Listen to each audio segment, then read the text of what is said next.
Salam alaikum wa rahmatullahi wa barakatuh. Bonjour à toutes et à tous. C'est tout à fait inédit que je commence une vidéo par des salutations, j'allais dire musulmanes, voilà, par souhaiter la paix en arabe. Et je pense même, voilà, la tenue, le format, là, tout ça, c'est très, très, très nouveau. Puis je vous expliquerai peut-être un peu comment il y a eu un certain nombre de bouleversements dans ma vie qui m'amènent du coup à m'essayer à des formats tout à fait, différents de ceux que j'ai pu expérimenter. Alors pour ceux et celles qui le savent peut-être, je suis docteure en sciences politiques. Je suis spécialisée sur l'islam de France. Ça a été l'objet de ma thèse, qui a duré 9 ans, 1033 pages, un sacré, morceau de ma vie et j'espère, une petite pièce à l'édifice de la connaissance, sur les enjeux autour de la représentation des musulmans, en France. Donc ça, c'est, une partie finalement de mon travail et de mes prises de parole. Une autre partie de mon travail, a été de déconstruire les mécanismes de domination et discrimination, en l'occurrence racistes, sexistes, islamophobes, qui ont fait aussi l'objet de vidéos, sur ma chaîne, YouTube Fatima Kemila ou qui ont fait l'objet d'interventions, à la télé ou à la radio. J'ai aussi travaillé sur les questions des sexualités qui sont aussi, liées du coup, aux discriminations, de genre et puis, par-ci, par-là, il y avait aussi des questions, liées à la spiritualité, à la religion. Je rappelle que je suis diplômée, d'un master, d'une maîtrise et d'un master, en sciences sociales, des religions à l'école pratique des hautes études, durant ces 2 ce cursus, je me suis spécialisée sur les questions liées à l'islamologie, à l'étude de la laïcité et puis j'ai fait un DU d'arabe à Paris 4 à l'époque. Bon ça, je vous dis un peu mon pédigré, mais juste pour vous dire que c'est des sujets qui m'ont toujours intéressée, les sciences politiques, le rapport au droit, le rapport aux politiques publiques et cetera, un certain nombre de sujets et puis il y avait un sujet sur lequel j'osais jamais vraiment, m'exprimer qui est, le sujet religieux. Alors, d'un point de vue qui est le mien, avec ma formation qui est le mien, qui est toujours cette idée de déconstruction, par la méthodologie et par la sociologie des choses, mais une approche aussi qui est une approche qui se veut, résolument, spirituelle. Et hem et je sentais qu'il y avait des points de friction avec les différentes choses que j'avais envie de faire, notamment, je suis, comme vous l'avez peut-être vu sur mon Instagram, thérapeute en médecine orientale. Et ça, c'est pareil. Qu'est-ce que ça veut dire? Il y a plein de gens qui n'en ont jamais entendu parler et puis, on peut, voilà, légitimement se demander, qu'est-ce que ça signifie? Puisque c'est quelque chose de tout à fait, inédit. Et donc voilà, j'ai senti qu'il y avait comme ça différentes parties de moi, de mon identité qui se faisaient et se font encore un peu la guerre et j'ai eu envie de comprendre pourquoi. Donc la partie, du coup, sociologue, très rationnelle, déconstruction, la partie juridique. La deuxième partie qui est une partie, thérapeute et la réhabilitation des savoirs, nord-africains et des savoirs alors, je dis orientaux plus généralement. Pourquoi? Parce que déjà je voulais pas dire des savoirs arabes pour pas invisibiliser les savoirs berbères et je voulais pas non plus, voilà être, voilà nord-africain, mais c'est aussi des savoirs qui sont, africains, c'est des savoirs qui sont aussi, un peu du côté, de l'Asie donc voilà, oriental, je trouvais que c'était le mieux et c'était en fait l'utilisation des plantes, l'utilisation, de la médecine coranique, l'utilisation de savoir-faire, qui sont, multiséculaires dans cette, région du monde pour guérir, pour traiter, soigner et pour guérir les gens, ce qu'on appelle les guérisseurs. Il y a plein de noms différents, il peut y avoir le nom de chaman et cetera et puis je trouvais ça que c'était très intéressant parce que, il y a une énorme stigmatisation qui est une stigmatisation pendant la colonisation de ces médecines-là. Il faut savoir par exemple que les médecines chamaniques ont été interdites, en Amérique latine au moment de la colonisation, que le yoga a été interdit en Inde, par exemple, des savoirs tels que la roquilla ont été interdites en Afrique du Nord. Donc il y a toujours eu cette méfiance qui est encore actuelle, c'est par exemple les herboristeries chinoises, elles n'ont pas le droit, n'ont pas le droit d'ouvrir, sauf s'il y a un diplôme en pharmacie et donc il y a eu comme ça des sanctions type, exercice illégal de la médecine pour empêcher justement les savoirs assisés dans ce qui est curatif et dans ce qui est, voilà, guérir les maladies de l'âme, guérir les maladies du corps et les maladies de l'esprit qui sont intimement liées.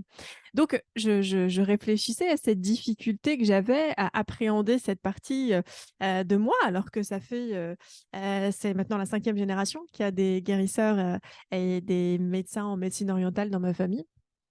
Et en tout cas des thérapeutes en médecine orientale dans ma famille et voilà, il y a eu toute une idée de réhabilitation de ces savoirs-là, et du coup maintenant voilà, je fais des soins, en parallèle mais c'est complètement, complémentaire par exemple avec, la sociologie, et la science politique que je propose et ça c'est pareil, c'est parfois difficile à comprendre. La science politique et la sociologie telle qu'elle est pratiquée aujourd'hui, hem dans les pays dits européens ou plus largement dits occidentaux avec plein de guillemets parce que en fait, on ne sait jamais de quoi on parle et donc c'est extrêmement important d'être quand même précis.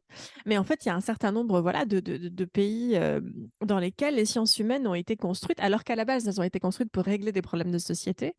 C'est même, pour les sciences politiques, des sciences de gouvernement, c'est les sciences camérales, c'est-à-dire des sciences qui ont été développées, des expertises de manière aider, les acteurs politiques et les décideurs à pouvoir, régner si c'était des rois ou à pouvoir gouverner, si c'était des gouvernements qui étaient mis en place, mais aussi simplement parfois aussi à dominer, hein. C'était aussi des sciences, de domination, comment, exercer un pouvoir et faire en sorte qu'il puisse se faire et se maintenir, dans le temps. Mais donc il y avait cette idée-là et puis progressivement et fort heureusement, elle s'est quand même dissociée. Il y a eu quand même une autonomisation des sciences humaines et sociales, sur ces questions. Et mon micro en tombe parce qu'effectivement, en fait, il y a un mais, il y a un gros mais, c'est-à-dire qu'il y a quand même eu des logiques de reproduction, en fait, des systèmes de domination et parmi les logiques de reproduction, c'est la disqualification de la parole des minorisés lorsqu'ils parlent. Et pourtant, il y a des études, alors des minorités raciales, racisées, donc des minorités, arabes, noires, celles qui subissent des discriminations, des minorités de genre, des minorités, d'orientation sexuelle, les minorités religieuses, notamment l'islam. Et donc il y a eu des mécanismes de privation, en fait, de la parole. Même chez les personnes, dans les milieux académiques qui prétendent, travailler sur la question des minorisés et donc permettre d'atténuer leur domination, là aussi, il y a des logiques de prédation et de confiscation de la parole. C'est-à-dire que, les personnes minorisées donnent de leur temps pour parler de leur savoir et ensuite, bah, des personnes qui ne sont pas directement concernées, eh bien, se retrouvent à s'en faire les ventriloques, à choisir les passages qu'elles gardent, les passages qu'elles ne gardent pas, et donc à être dans des logiques d'interprétation et aussi dans des logiques de captation des ressources et notamment des ressources économiques. Ils ont des postes, ils peuvent aussi avoir du prestige, symbolique, c'est-à-dire du prestige social. On les invite pour venir parler des musulmans, on les invite pour venir parler, des discriminations raciales alors qu'ils n'en ont jamais subi dans leur vie et c'est très intéressant parce que le milieu académique, c'est quand même l'un des seuls milieux dans lequel, l'expérience n'est pas convertissable en expertise. L'expérience par les minorisés. Parce que vous avez un certain nombre de sociologues, qui, par exemple, ont fait, je ne sais pas moi, du terrain, dans des salles de boxe afro-américaines, pour parler de Loïc Vacan. On peut avoir, voilà, des logiques, ou Alice Goffman qui se retrouve, on the run à être aussi dans des quartiers, afro-américains, et à passer 6 ans à faire une ethnographie, bah, là, c'est positif parce qu'il y a cette idée que, voilà, il y a quand même cette expertise et au contraire, c'est quelque chose de très amélioratif. Voilà, là, ils ont réussi nanana à pénétrer les milieux. Et par contre, pour le cas des racisés, c'est pas le cas. C'est-à-dire quand une personne, racisée ou minorisée travaille sur les questions des minorisés et ben, c'est considéré un petit peu comme quand les femmes font la cuisine, comme un prolongement de leur travail domestique, comme un prolongement de leur naturalité et donc on ne reconnaît pas leurs compétences. Pire que ça, c'est pas juste un déni de reconnaissance de compétences, c'est aussi, une suspicion en fait de partialité qui est synonyme dans le milieu académique par une disqualification en fait et dans le milieu politique aussi en disant: «Mais vous êtes activiste, vous n'êtes pas un vrai sociologue, vous n'êtes pas vraiment rationnel, vous n'êtes pas» et cetera et donc ce sont des mécanismes de domination complètement classiques qui vise à, empêcher en fait les minorités et les minorisés de pouvoir s'approprier leurs paroles, de se voir être légitimés, payés, pour, cette parole, qui est de l'expertise en fait. Les personnes qui subissent des discriminations sont expertes de leur récit. Évidemment, ça ne suffit pas, dans le sens où il y a aussi cette logique d'outils, d'objectivation des réalités subjectives, d'outils d'objectivation de ce que les individus, traversent. Ça, c'est tout à fait le cas, mais ça devrait être du coup un plus, en fait, cette expérience. Quand, vous vous faites, rémunérer, après, je sais pas, quand vous négociez un contrat, le fait d'avoir 10 ans d'expérience, c'est positif. Moi, le fait d'avoir travaillé 15 ans sur les dynamiques racistes, bah, voilà, ça, c'est une expertise et j'ai 34 ans, d'expertise, d'expérience sur les dynamiques racistes. Ça devrait suffire à être considéré comme doublement légitime. Sauf que voilà, je disais, il y a des mécanismes de disqualification et ces mécanismes de disqualification font qu'il y a une forme de stérilité de la science. Ça, c'est très important. Il y a une forme de stérilité de la science dite occidentale, dans le sens où c'est un arbre qui porte pas de fruits. C'est-à-dire qu'il est demandé, pas à tous les chercheurs, mais surtout aux chercheurs issus des minorités ou aux chercheurs qui sont suspectés d'être engagés, parce que généralement de gauche, vous avez plein de chercheurs qui sont de droite et qui produisent des études de droite, voire d'extrême droite, sans vraiment s'en cacher, hein, et qui se retrouvent pas être taxés, eux, de subjectivité dans leurs travaux. Donc, on voit bien que c'est une terminologie à géométrie variable, en fait, qu'il s'agit juste de saper à la base, en fait, le travail et la légitimité des personnes minorisées. Mais je disais, c'est une science qui est une science infertile, qui est une science infertile et stérile parce que du coup, les personnes qui sont chargées de réfléchir ne sont pas les personnes qui sont chargées d'agir. Ça, c'est quand même un paradoxe. Et ce qui était intéressant, c'est que j'avais assisté à une conférence d'Islam actuel où ils avaient invité un type du Qatar qui travaille sur les sciences politiques. Et il y a une chose intéressante qu'il a dite, ça a été de dire que la différence entre les sciences humaines et sociales en Europe et les sciences humaines et sociales en dehors de l'Europe, notamment dans les milieux musulmans, c'est que dans l'éthique musulmane, il est demandé aux personnes qui constatent des injustices de soit les dénoncer, c'est le premier, j'allais dire le premier échelon, euh, et ou d'agir contre ces injustices. Et donc les sciences humaines et sociales avaient une dimension très pratique, où ils finissaient leur thèse par dire quelles étaient finalement les différentes préconisations qu'ils pouvaient faire. Alors je ne dis pas que c'est une mauvaise chose de ne pas être dans l'ordre des préconisations, parce qu'on rentrerait peut-être dans une dynamique qui est normative, mais quoi qu'il arrive, les individus sont situés dans les espaces sociaux, donc de toute manière, il y a toujours des formes de subjectivité dans le travail. Tout notre travail, justement, tant que sociologue, c'est d'objectiver les subjectivités, d'objectiver les positions depuis lesquelles nous parlons et de voir comment celles-ci peuvent nous permettre d'accéder à des réalités et comment celles-ci aussi peuvent parfois biaiser nos réalités. Et c'est ce travail-là d'objectivation qui est tout le temps demandé aux racisés, ou les racisés ou les femmes, etc., parce qu'elles sont suspectées d'être biaisées, là où voilà, les hommes blancs, etc., sont considérés comme étant neutres. Donc, avec ce logiciel en tête, ça devenait très compliqué d'accepter l'idée de pouvoir mettre en place une sociologie qui ne fait pas que constater les dégâts, mais qui propose de réparer. Et donc, j'ai découvert une notion grâce à une femme absolument formidable qui s'appelle Rachida Brahim, qui a écrit le livre La race tue deux fois et qui est aussi chamane et thérapeute en médecine première, et qui disait la chose suivante. Elle parlait de sociologie clinique. C'est pas elle qui a inventé le terme, mais je le trouve très intéressant, c'est-à-dire la sociologie qui est au service de ceux et celles dont elle prétend décrire les réalités. Donc ça, il y a eu tout un travail aussi pour moi voilà, de faire de la sociologie clinique et de proposer des outils de déconstruction des mécanismes de domination que par ailleurs je constatais et qui étaient c'est extrêmement violent. C'est comme si vous étiez un médecin et que vous passez votre journée à poser des diagnostics et notamment des diagnostics lourds et que vous avez des pistes, vous avez des protocoles, vous avez des choses peut-être à mettre en place pour aider les patients qui viennent vous voir, mais ça s'arrête là. Mais ça s'arrête là. Il y a un moment où on vous dit: «Non, non, c'est pas possible», et donc vous avez cette espèce de logiciel, qui vous est en tête, et en même temps, vous pouvez aussi avoir une socialisation musulmane ou simplement une socialisation, humaniste qui vous dit: «Bah, en fait, là, je constate quelque chose qui n'est pas positif, il va peut-être falloir faire quelque chose». Et donc le travail de thérapeute en médecine orientale, c'est un travail résolument décolonial. La colonisation a systématiquement cherché à tuer les savoirs autochtones.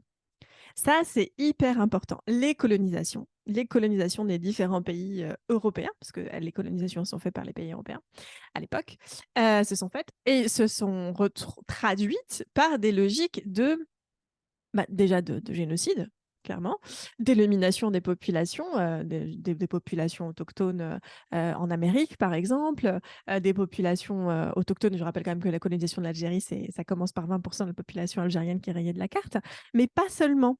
Donc il y a des logiques, voilà, il peut y avoir des logiques d'extermination, il y a des logiques de colonisation des terres. C'est pour ça qu'on parle de colonisation, c'est-à-dire d'expropriation et de réappropriation des terres, par des personnes qui ne sont pas autochtones. C'est ça le principe de colonisation. Mais ça va plus loin. Il y a aussi un pan de colonisation culturelle, religieux aussi. Il faut savoir que, par exemple, il y a eu des conversions forcées, des Native American, des autochtones, d'Amérique latine, des tentatives aussi de conversion, dans les pays, d'Afrique qui ont été, colonisés, et dans d'autres pays en Asie, également, qui ont plus ou moins marché d'ailleurs, hein. En Inde, il y a, voilà, des populations indiennes qui sont chrétiennes, comme à Pondichéry. Ça, c'est aussi lié historiquement à la présence coloniale française là-bas, et donc aux colonisations, forcées qui ont été, pratiquées. Donc il y a des formes comme ça de volonté de, alors, ce qui a été appelé,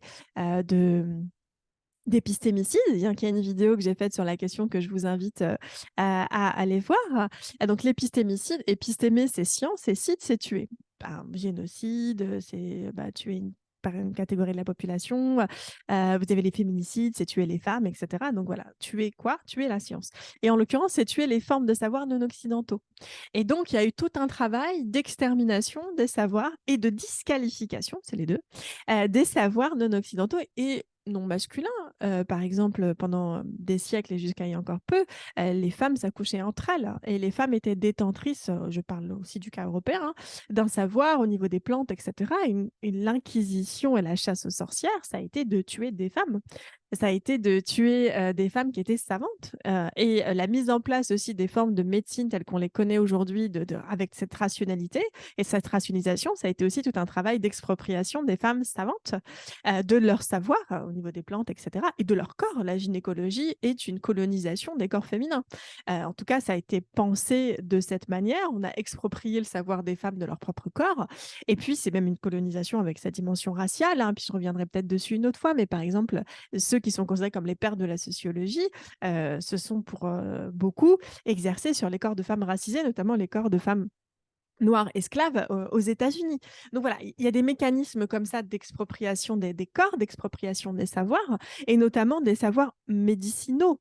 Les médecines, chinoises, de plusieurs millénaires, les médecines ayurvédiques et indiennes. Je disais, le yoga a été interdit, et aujourd'hui, c'est ça qui est intéressant avec la réappropriation culturelle, c'est que c'est disqualifier, discréditer, rendre honteux, interdire, certaines sciences autochtones, et puis ensuite se les réapproprier par des personnes du coup qui vont être blanches, qui vont se comporter aussi de manière coloniale avec les savoirs autochtones, des pays anciennement colonisés, et se retrouver à capter comme ça des formes de savoir, et en même temps à discréditer, ou en tout cas, à dire que les personnes autochtones ont appris à avoir honte de leur science, de leur médecine, en disant: «Bah, c'est pas la vraie médecine, c'est pas la vraie science», et à se tourner vers les, sciences occidentales, y compris dans des pays qui sont pas, occidentaux.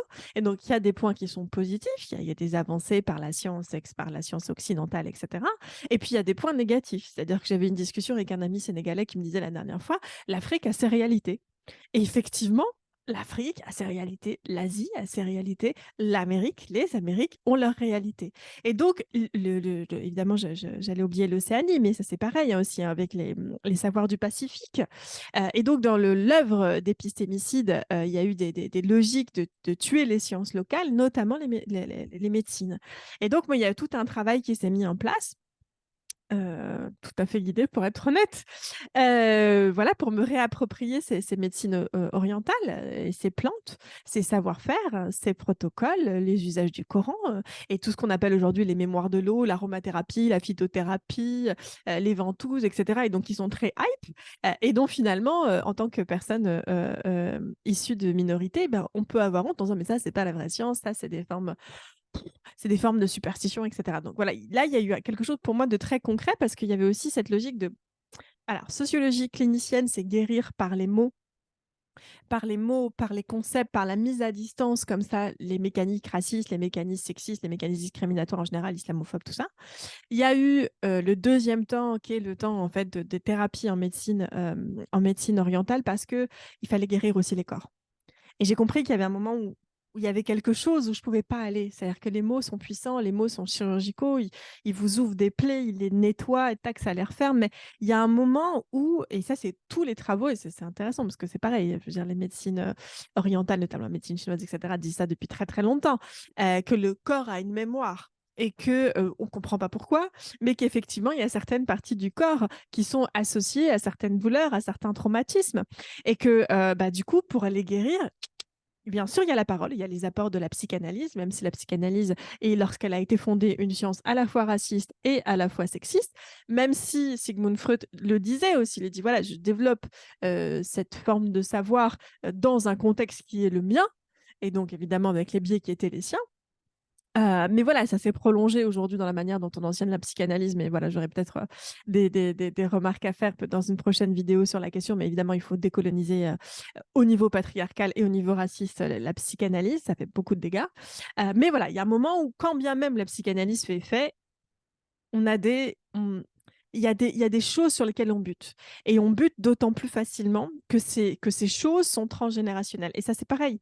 Ça fait du coup 20 ans, 30 ans qu'on découvre aussi la question des traumas transgénérationnels, de leur transmission génétique, que les gens ne faisaient pas, n'inventaient pas en fait ces traumas, ou n'inventaient pas le lien et la souffrance qu'ils ressentaient, ou les pathologies physiques qu'ils ressentaient, ou des pathologies psychologiques, alors qu'ils n'avaient pas vécu eux-mêmes le trauma, parce qu'ils en ont hérité.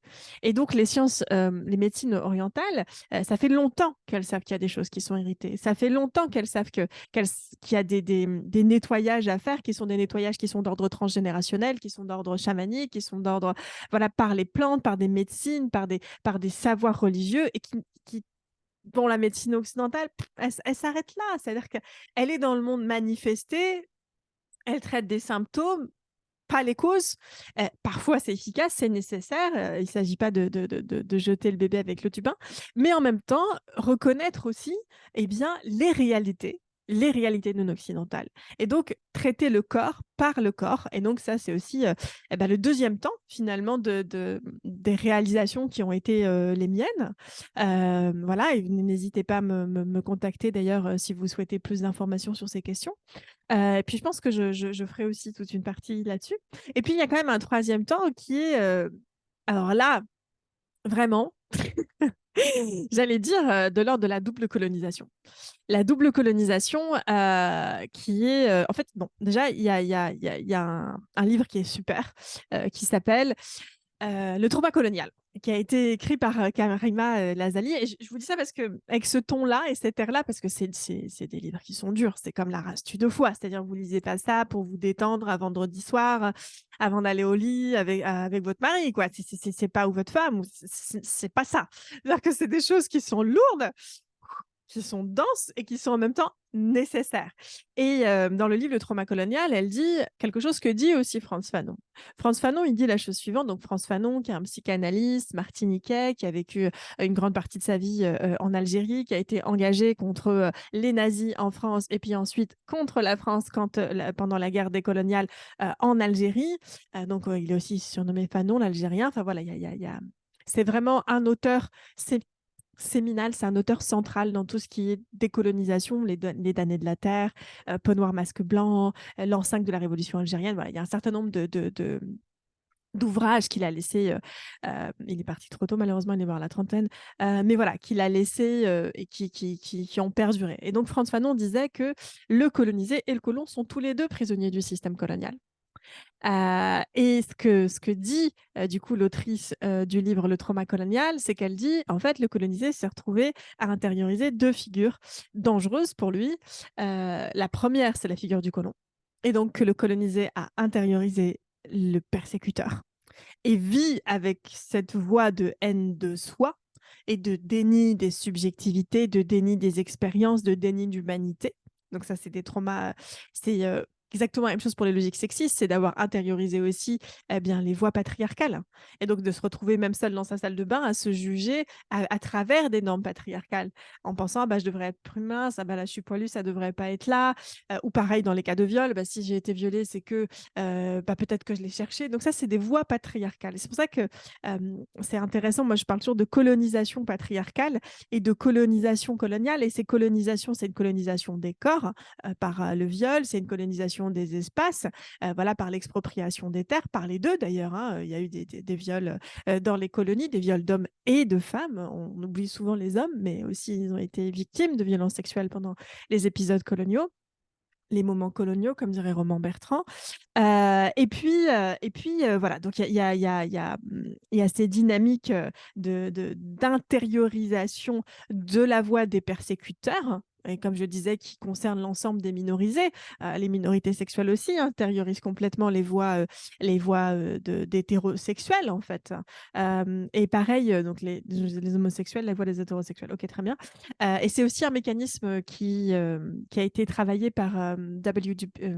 Du Bois, qui est un sociologue, américain qui me considère comme l'un des pères de la sociologie et qui est le premier afro-américain à avoir eu un doctorat d'Harvard et qui disait, les noirs, les afro-américains, non, on ne disait pas les afro-américains à l'époque, hein, mais les noirs des États-Unis ont une double conscience. Ils ont à la fois la conscience d'être racisés, mais aussi la conscience blanche parce qu'ils évoluent dans un milieu qui a été pensé par et pour les blancs et par lesquels aussi ils sont sensibilisés par l'école, par les médias, comme aujourd'hui d'ailleurs. Quand vous êtes une minorité raciale, de genre, etc., et que vous ouvrez votre télé, elle a été faite et elle a été pensée, ou le pouvoir politique, ou voilà, les institutions, l'école, par les personnes issues des groupes dominants. Donc, c'est des mécanismes de reproduction et vous avez aussi le livre de Pierre Bourdieu, enfin, c'est la question de la reproduction des normes et de la reproduction des élites et de la reproduction des systèmes de domination en réalité. Donc, qu'est-ce que ça signifie? Ça veut dire que voilà, les colonisés par le système colonial ont intériorisé le colon, ont intériorisé la voix du colon. Par exemple, typiquement le livre Nos ancêtres les Gaulois. Ben non, non, non, les ancêtres des Indiens en Inde, les ancêtres des Vietnamiens dans les colonisations françaises et dans les colonisations indiennes, c'est ce que je voulais dire tout à l'heure, les ancêtres des Algériens en Algérie colonisée, c'est pas des Gaulois. Et donc, il y a un mécanisme schizophrénique où du coup, ils les apprennent un mythe. Et Frantz Fanon revient dessus aussi, hein, bah, les Antilles aussi apprennent le mythe de la métropole sauveuse, de la métropole civilisée, de la métropole, etc. Et dans le même temps, intériorisent la haine d'eux-mêmes parce qu'eux sont renvoyés au fait qu'ils ne sont pas tout ça. Qu'ils n'ont pas ces sciences, qu'ils n'ont pas inventé, et cetera. Enfin, vraiment toutes les logiques d'épistémicide et donner l'impression que rien n'a été inventé en dehors de l'Occident, ce qui est complètement faux. Les Lumières s'allument au XVIIIe siècle en Europe, mais c'est parmi les dernières lumières du monde qui s'allument. C'est-à-dire le reste du monde, c'est des boules à facettes. La France et l'Europe allument, allument une bougie et pensent qu'ils ont inventé la bougie ou l'ampoule. Voyez. Et donc, c'est des logiques comme ça ensuite de réécriture de l'histoire et c'est ensuite ces logiques-là qui sont diffusées dans les médias, dans les livres d'histoire, dans les films, tout ce qui est la culture cinématographique, dans les intellectuels, la création d'institutions qui va venir récompenser les personnes qui pensent comme ce que le système voudrait qu'ils pensent. Et donc voilà, il y a des mécanismes comme ça de renforcement de ces pensées et de ces épistémicides. Donc bien sûr, les colonisés ont intériorisé ces mécanismes-là. Et donc, ils deviennent leurs propres persécuteurs en intériorisant la honte et la peur. La honte d'être colonisé et donc de ne pas faire partie des grands gagnants de l'histoire que sont les colons blancs. Et en même temps, la peur. Bah, la peur des colons, la peur de mourir. Et donc là, il y a aussi un trauma colonial immense qui est la peur de la visibilité. Et c'est ce qui fait aussi que même dans les manifestations antiracistes ou contre l'islamophobie, bah, finalement, il y a des difficultés à mobiliser les racisés ou à mobiliser les musulmans ou sur les luttes féministes parce qu'elles ont intériorisé l'idée que bah non, on est dans une logique universaliste et qu'elles n'ont pas envie d'être identifiées à un groupe qui serait les perdants de l'histoire. Les femmes, les racisés, les homosexuels. Personne n'a envie d'être identifié à un groupe qui serait les perdants, les dégénérés ou les gens qui n'ont rien compris.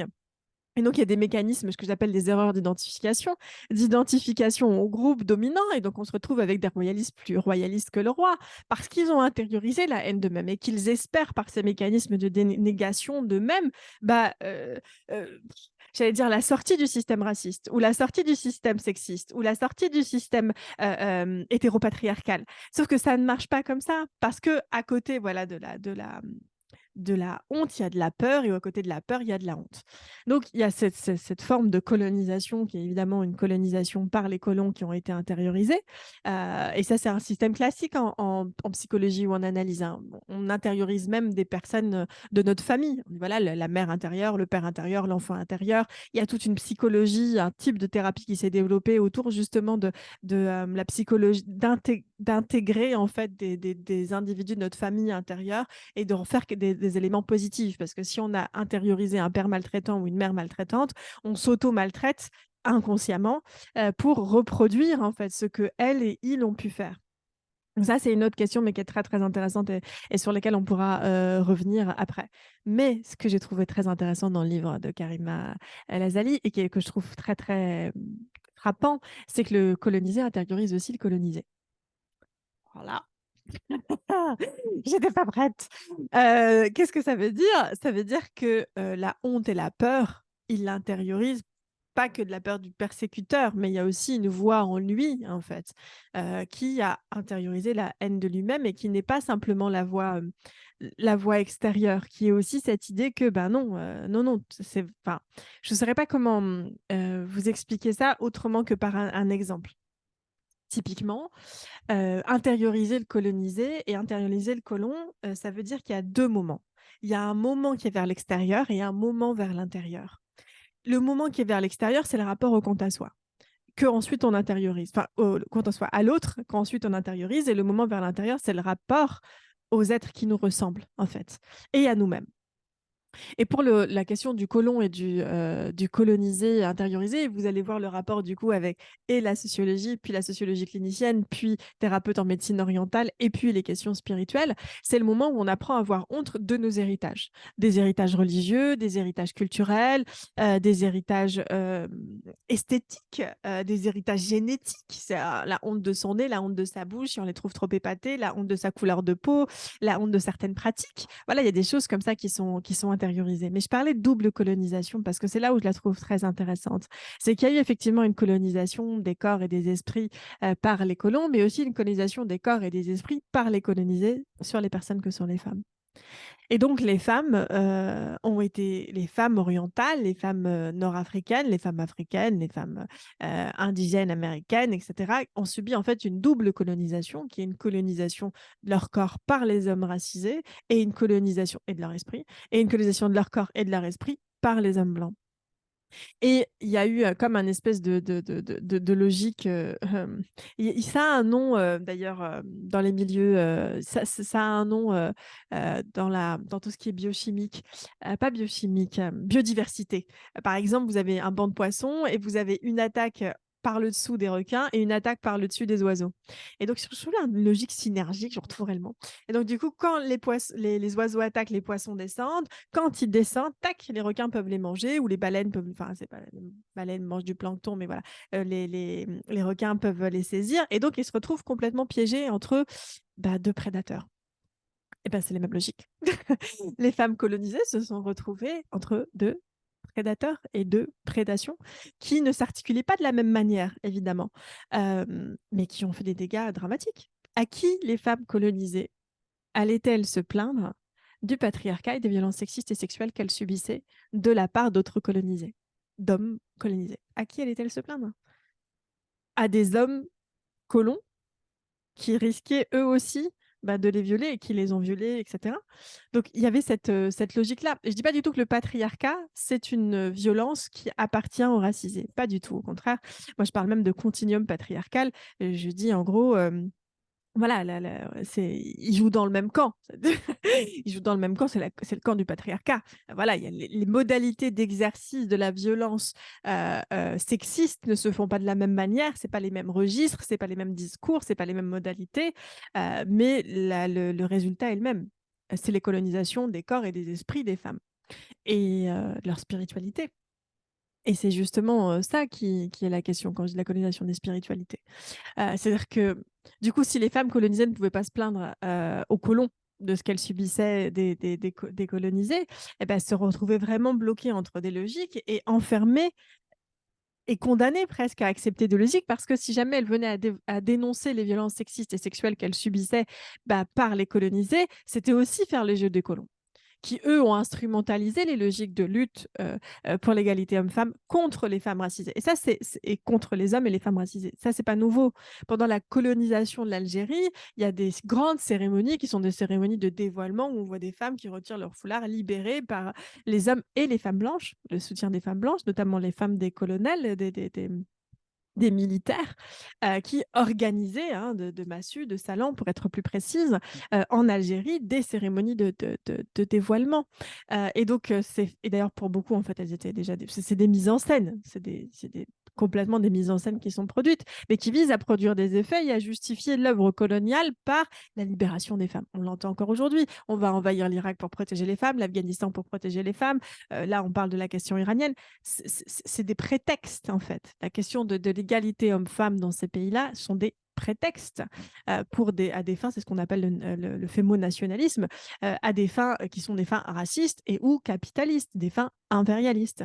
Et l'ennui avec ça, c'est qu'une fois qu'on a dit ça, bah, qu'est-ce qu'on fait des vraies logiques sexistes qui sont quand même présentes dans ces pays-là, comme elles sont présentes partout ailleurs, comme elles sont présentes en France, au ministère de l'Intérieur en particulier, et vous voyez, j'en fais tomber mon micro, et dans d'autres ministères, le ministère de la Justice, pour ne citer que, et l'ancien ministère des Solidarités, n'est-ce pas? Donc, on se retrouve dans des logiques où, évidemment, c'est des logiques qui sont des logiques instrumentales, mais c'est pas pour autant.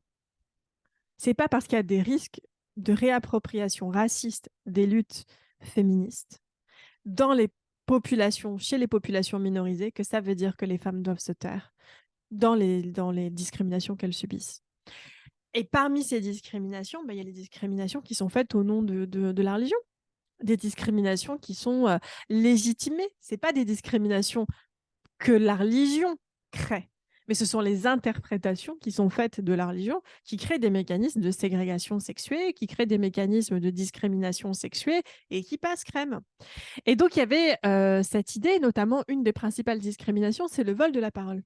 Autant qu'il y a le vol de la parole des racisés, dans la sociologie aussi classique, c'est-à-dire que finalement, la sociologie qui parle des pauvres, bah, des riches, qui parle des femmes, bah, régulièrement des hommes, qui parle et des violences sexistes qui parlent, même s'il y a de plus en plus de femmes qui parlent en leur nom, attention, mais ça reste extrêmement résiduel. Et on s'en rend compte, ne serait-ce que dans les partis politiques et dans le fonctionnement dit démocratique. Il y a très très peu d'enfants d'ouvriers, donc qui aujourd'hui représentent les ouvriers et les pauvres de ce pays. Pareil, si la représentation n'est pas que politique, si elle est médiatique, les médias appartiennent à des grands groupes et ces grands groupes appartiennent à des milliardaires. Donc si c'est les riches qui doivent représenter les intérêts des pauvres, ben, on est mal barré. Et puis, c'est un peu les mêmes logiques avec les logiques finalement religieuses. Moi, j'ai déjà assisté à plein de conférences ou au Bourget, hein, à la RAM, Rassemblement des musulmans de France.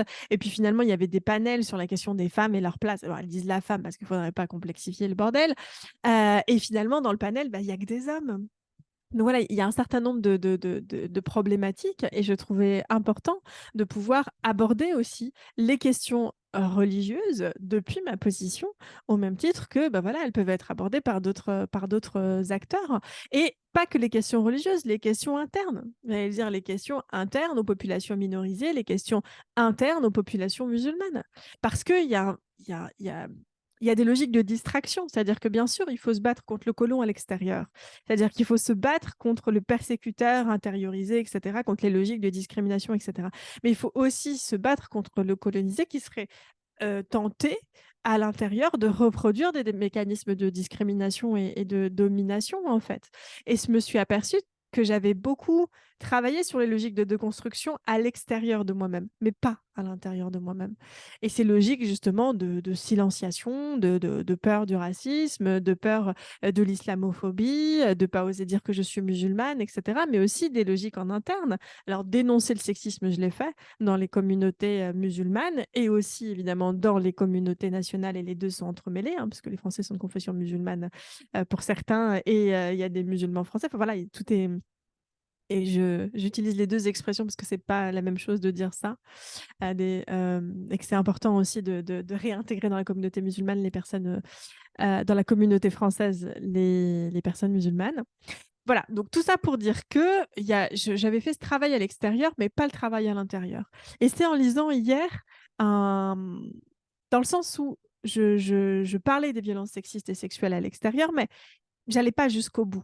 Et voilà, à la fois dans le patriarcat blanc commun et puis ensuite aussi dans la question du patriarcat des personnes racisées, même s'il y a un continuum patriarcal, encore une fois. Euh, et, et j'ai entendu une sourate qui m'a fait beaucoup de bien et qui est évidemment une sourate qui est évidemment une sourate que je connaissais, j'aurais pu ne pas la connaître, hein, mais la sourate El-Fatah, qui est la sourate de l'ouverture. Et la sourate, parce qu'on est quand même vendredi, donc un petit lien religieux quand même. Et donc dans la sourate de l'ouverture, c'est une sourate que j'aime beaucoup. Je vais vous la traduire en français, mais ça c'est la traduction un peu classique. C'est la suivante. Euh, El-Fatah. N'avons-nous pas ouvert pour toi ta poitrine? Ne t'avons-nous pas déchargé du fardeau qui accablait ton dos et exalté pour toi ta renommée dans la difficulté et la facilité, dans la difficulté et la facilité. Quand tu te libères donc, lève-toi et à ton Seigneur aspire. J'aimerais revenir sur le passage, ces deux versets qui sont très forts, qui est dans la difficulté, il y a la facilité, dans la difficulté, il y a la facilité. Dieu dit quand même dans le Coran, si on y croit, si on croit en la révélation évidemment, que même s'il avait utilisé l'eau de toutes les mers et de tous les océans et qu'il l'avait multiplié, et qu'il en avait fait de l'encre, ça n'aurait pas été assez pour nous dire tout ce qu'il avait à nous transmettre. Et pourtant, il répète deux fois le même verset. Dans la difficulté, il y a la facilité. Dans la difficulté, il y a la facilité. Et ces versets m'ont fait réfléchir. Déjà parce que en islam, il y a la croyance que tout est vivant et que les lettres sont vivantes aussi. Les chiffres sont vivants, les lettres, les animaux, les montagnes, les plantes, le soleil, la lune, les astres, nous, en tant qu'humains, nos cellules, nos atomes. Voilà, vivant et conscient. Voilà, ça c'est important. Plutôt conscient que vivant, parce que sinon on a du mal à comprendre qu'une montagne, ça puisse être vivant. Bah, disons conscient. Et que du coup, cette conscience, en fait, elle se manifeste de plusieurs manières. Et ben, dans les mots, yusri, yusra, ce qui est frappant dans la difficulté, il y a une facilité, c'est que du coup, Dieu dit que c'est dedans la difficulté qu'il y a une facilité. C'est à l'intérieur, c'est pas à côté, c'est pas après, c'est à l'intérieur. Et ce qui est intéressant, c'est que quand on prend les deux mots, yusri, yusra, effectivement, dans 80% du mot, c'est une racine et c'est des lettres qui sont communes. Là, ce qui différencie la difficulté de la facilité, juste sur le plan de l'écriture, c'est une lettre, un son, une voyelle. Et donc, ça veut quand même dire qu'il y a un rapport intime, étroit, entre la difficulté et la facilité. Et ça, c'est important, c'est très important parce qu'il y a aussi cette idée que même pendant qu'on vit la difficulté, en réalité, le moment où on saura si ça a été une facilité ou une difficulté, bah, c'est après. Yusri Yusra, c'est quand vous écrivez le mot, c'est après que vous voyez si c'est un I ou si c'est un A, si c'est un Ya, ou c'est après que vous savez. Donc, dans la difficulté, il y a une facilité, mais c'est souvent après qu'on s'aperçoit et qu'on comprend que ça a été une difficulté ou une facilité. Moi, ce que j'ai trouvé intéressant dans ces deux versets qui se font face et qui sont en même temps pas exactement les mêmes et qui reprennent l'idée que dans la difficulté, il y a une facilité, c'est que parfois, dans une des difficultés, il peut y avoir une facilité et que cette facilité peut provenir d'une des difficultés. Typiquement, concernant deux difficultés que sont le patriarcat et le racisme, donc le sexisme et le racisme, eh bien que il peut y avoir dans le racisme, dans les dynamiques raciales, eh bien des éléments qui nous aiguillent sur et qui peuvent nous aider aussi à mieux comprendre les mécanismes sexistes. Et inversement, que dans les mécanismes sexistes, il peut y avoir des mécaniques qui peuvent nous permettre de comprendre les mécaniques racistes. Mais plus que ça, dans l'idée de la difficulté et qu'il y a une facilité, il y a vraiment une injonction à la fois pendant. Et ce qui est intéressant, c'est que au début, c'est Dieu qui, j'allais dire, appelle ses témoins. C'est-à-dire qu'au départ, Dieu rappelle au prophète sallallahu alayhi wa sallam, que la paix et la salutation soient sur lui, au prophète Mohammed, il lui rappelle les bienfaits, ou l'ouverture de sa poitrine, donc les bienfaits spirituels, déchargé du fardeau qui accablait son dos. Et donc, ce qu'il a fait dans sa vie, la façon dont il l'a libéré, puis dans d'autres sourates, il revient dessus, hein, ne t'ai-je pas trouvé égaré, alors je t'ai guidé, ne t'ai-je pas trouvé pauvre, alors je t'ai enrichi, ne t'ai trou bah, je ne t'ai-je donc pas trouvé, hem, seul et donc orphelin et donc je t'ai accueilli. Enfin voilà, il y a cette idée de il énumère, mais là, je t'ai déchargé du fardeau qui a accablé ton dos et j'ai exalté pour toi ta renommée. Donc là, Dieu appelle ses témoins. Il appelle ses témoins et ses témoins, ce sont ses actions. Voilà ce que j'ai fait. Tac, tac, tac, tac, tac. Dans la difficulté, certes la facilité. Dans la difficulté, certes une facilité. Quand tu te libères, donc lève-toi et à ton Seigneur aspire. Il dit pas quand je te libère. Il dit pas quand ta mère te libère, quand ton père te libère, quand ton psychiatre te libère, quand ton psychologue te libère, quand ton professeur te libère, quand ton imam te libère. Il dit pas ça. Il dit pas quand tel ou tel philosophe te libère. Il te dit pas quand voilà, quand Zinedine Zidane te libère, quand tu te libères. Et que dans la difficulté et la facilité, le devoir de libération est un devoir personnel, est un devoir individuel. Dieu a fait sa part. Dieu a amené ses témoins, à nous de faire notre part et à nous d'amener nos témoins. Et à mon sens, nos témoins, et ça c'est aussi une croyance de Jalal-ed-Din el-Rumi, euh, qui, euh, qui disait, donc qui est un mystique, savant, soufi du XIe siècle, et qui disait la chose suivante, qui comprenaient pas pourquoi les personnes qui étaient éprouvées, qui vivaient, donc c'est dans le livre aussi, Cheikh Hanour en parle dans un livre qui s'appelle L'épreuve de l'amour. Donc, Cheikh Hanour est une des spécialistes reconnues internationalement, c'est un statut spécial de Rumi, et elle vit en Turquie. Voilà, ce qui est dit, c'est que Rumi ne comprend pas le désemparement des personnes dans la douleur dans l'affliction, parce qu'il dit, cette douleur et cette affliction sont vos témoins. Dieu avance ses témoins et vous, la douleur peut parler. Parce qu'il dit dans un procès, il y a toujours besoin de témoins, il y a toujours besoin de gens qui témoignent. Et puisque dans l'islam, tout est conscient, tout est vivant, la douleur est consciente. Et ça, vous avez aussi cette logique-là avec l'idée de the pain body, le corps de douleur, le corps émotionnel, comme l'appellerait Edgar Tolle, par exemple, qui est un auteur actuel, qui est aussi un guide spirituel. Donc, il y a cette idée vraiment que la douleur est vivante, que la douleur est consciente. Et que, en fait, c'est à nous d'en faire des usages qui nous servent. Et en l'occurrence, un usage de témoignage, de la persévérance, de la patience, qui sont les nôtres durant l'épreuve. C'est facile après d'être reconnaissant, c'est-à-dire quand le Yusri s'est transformé en Yusra, c'est-à-dire quand on a compris le plan divin après et de se dire waouh, finalement qu'est-ce que c'était une bénédiction ce divorce, waouh, finalement qu'est-ce que c'était une bénédiction cette maladie, waouh, finalement qu'est-ce que ça a été une bénédiction de déménager, waouh, qu'est-ce que ça a été une bénédiction d'être envoyé, etc. Sur le coup, évidemment on pense pas à ça, on est dans la douleur et on en veut peut-être même presque à Dieu de vivre ces épreuves là où en tout cas on les comprend pas et on peut même les percevoir comme une injustice en disant mais je suis un bon croyant, une bonne croyante. Le fait d'en faire des usages déjà et de s'en servir comme témoin et de dire, voilà, Dieu m'a déjà témoigné par des millions de bienfaits, des milliards de bienfaits que je ne pourrais pas comptabiliser, sa présence, son amour et qu'il tient sa parole.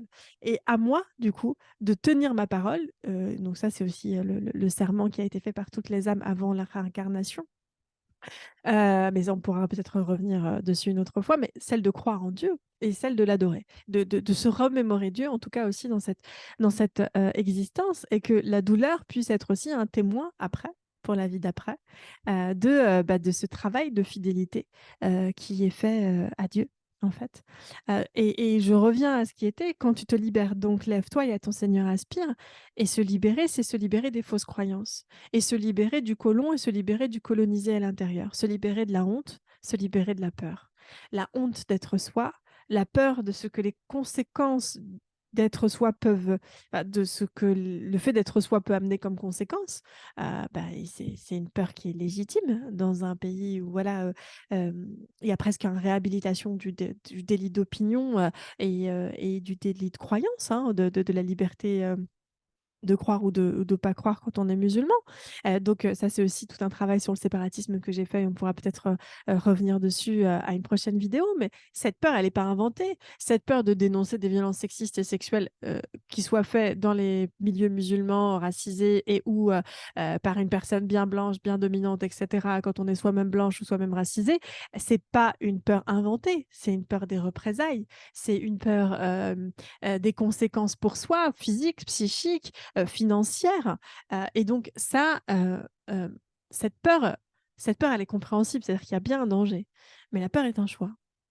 La honte, c'est un choix. C'est-à-dire que c'est évidemment quelque chose qui est construit collectivement, mais il y a un moment où on peut choisir de continuer à vivre dans la honte et dans la peur, où on peut décider de s'assumer et où on peut décider d'être visible dans les différentes parties de son être, de son identité, en choisissant de se détacher de ces regards intériorisés, des fausses croyances qui sont associées à ces regards intériorisés. Et en ce moment, bah, c'est un peu tout mon parcours. Et le fait d'avoir dit «je» aussi dans cette vidéo, ce qui est la première fois, c'est aussi important. C'est-à-dire de sortir de cette logique de mise à distance uniquement collective et qui serait, voilà, mettre à distance le persécuteur, le colon à l'intérieur, peu importe qui est ce colon, et oublier en fait la honte du colonisé et la honte, et la peur du colonisé qui, elles, ne peuvent se traiter qu'en disant «je». Qu'en se réappropriant nos subjectivités et qu'en légitimant nos subjectivités. Et en disant: «Je suis légitime à parler de mon vécu, de mon expérience et à partager ce vécu et cette expérience dans les différentes facettes de ma vie et dans les différentes activités qui peuvent être, les miennes».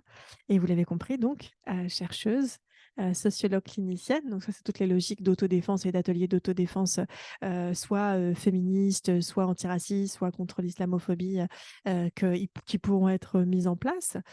Toute la thérapie en médecine orientale pour guérir les corps et puis, tous les aspects liés maintenant à la spiritualité que je sentirais, ou que j'aurais envie de vous partager pour aussi, eh bien, mettre en place des outils, pour nos âmes et sortir de cette idée que finalement l'objet religieux devrait être un objet qui serait cantonné qu'aux religieux, que dans le privé, qu'aux hommes et se le décloisonner, et en faire aussi un objet, qui est un objet, public, collectif, féminin, bienveillant, que l'on peut discuter, sur ce genre de plateforme. Voilà, bah, je vous dis, à très bientôt.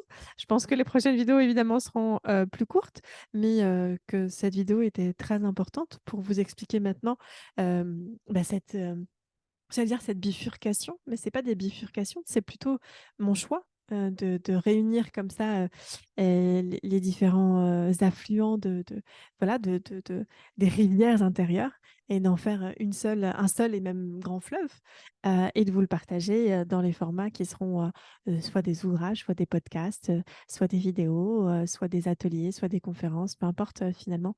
L'important, bah, c'est de se retrouver et de se rappeler que on n'est pas tout seul à vivre ces moments-là et à se libérer, intérieurement, à aspirer, à Dieu ou à aspirer en tout cas, à la paix et à l'authenticité. Ça, je pense que c'est quelque chose de très important. Salam alaikum wa rahmatullahi wa barakatuh. Je vous remercie pour toutes celles et ceux qui ont tenu jusqu'à la fin de la vidéo. Je remercie toutes celles et ceux qui ils n'ont passé que rapidement et ceux et celles qui ne l'ont pas regardé parce que si vous n'avez pas regardé, c'est qu'il y avait aussi des raisons, et que Dieu a ses raisons. Voilà. Je vous dis à très, très bientôt. Bye bye.